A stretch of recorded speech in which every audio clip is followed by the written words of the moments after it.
Hey guys, to begin with, I had a very small room and a lot of stuff. This was my room right after I came back from a big trip. The huge mess aside, I didn't have a lot of maneuvering space or space for proper airflow underneath the table. That's when I decided I needed to get this table out and build myself a floating desk that can both be a custom size to fit the room more perfectly and at the same time promote moving space and overall made the room appear bigger as well.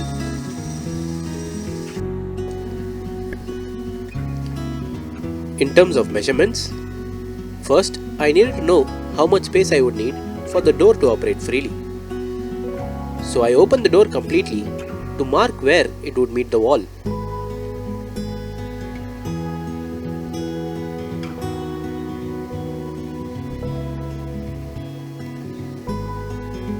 I decided to make the desk 55 inches in length and about 2 feet in width so that I can leave some space from the door for good measure.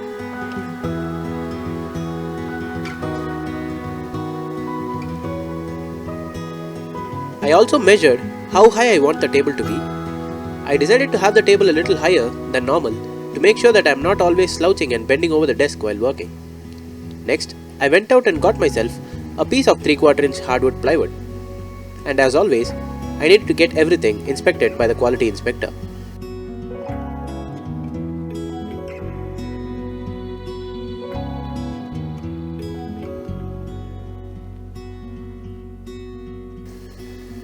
Moving on to making the cuts, I've transferred the measurements I made earlier to the sheet of plywood.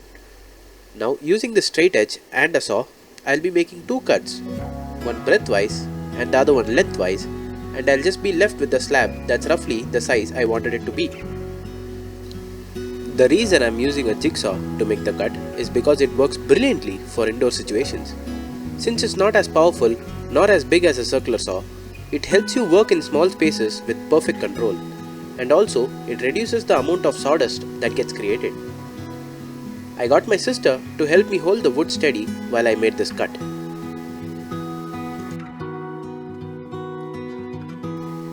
I noticed that there was a small section of the cut where my saw wandered a bit. I'll be using a small block plane to shave this part down and make it straight. Plywood is generally pre-sanded and pretty smooth to use. Regardless, I'll still sand it down with 150 grit sandpaper to remove some of the print marks and remove all the sharp edges by rounding over them.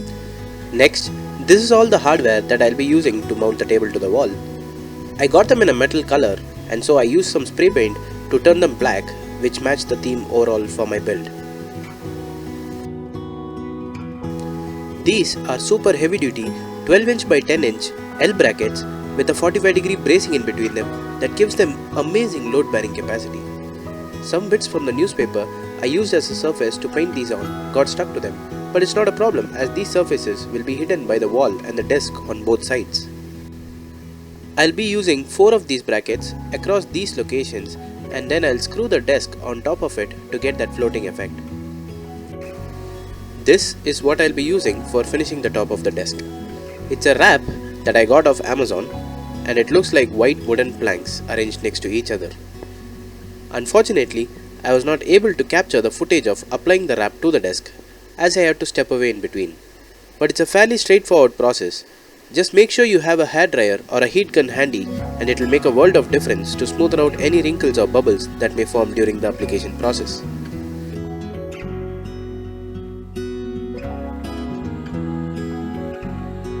And here is the complete wrapped up desktop. What do you think about it? Leave your thoughts in the comment section below.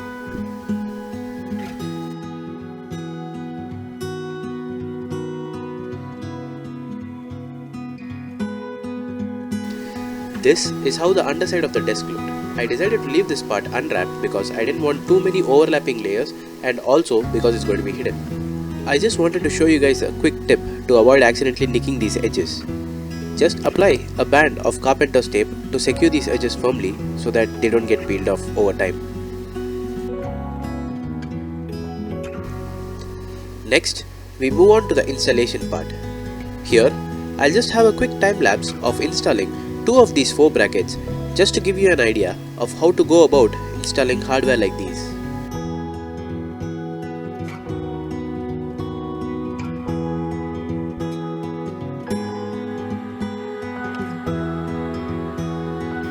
Always use a spirit level to make sure your lines and points are straight and level with each other. It's a pretty simple installation process. Start by drilling out 2 holes on the walls for installing the brackets. These 2 holes have to be perfectly straight with each other so that the bracket ends up being level. While drilling, make sure that the hole you have drilled is not too big that the wall anchors you'll be installing later on slides freely in and out. A good general rule of thumb is to use a drill bit that is very slightly thinner than the wall anchor's thickness. Once you have your holes ready, place your wall anchors on the holes and then tap them in slightly with a mallet or a hammer. Once your wall anchors are secured, line the holes on the bracket with the lines you've made on the wall and screw in a couple of 2-inch screws to secure them in place.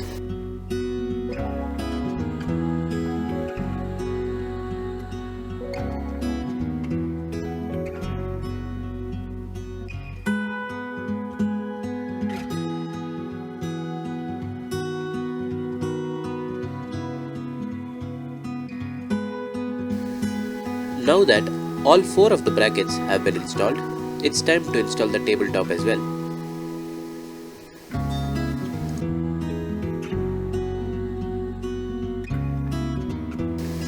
First, I will be pre-drilling the first set of holes on the bracket into the desk as seen here.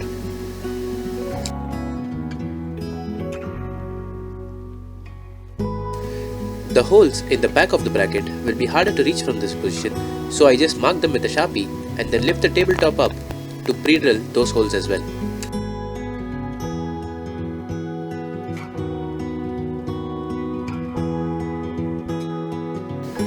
Once all the holes have been pre-drilled, it's time to put the half-inch screws in and secure the tabletop in place.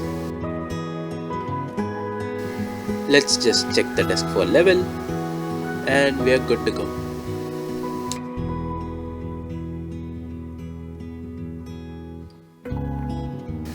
Also, I've left exactly an inch of space between the back of the desk and the wall while securing it to the bracket. This is so that I mount stuff like this monitor arm to the desk, and it also provides space for cable management underneath the desk. That brings us to the end of part 1 of this build.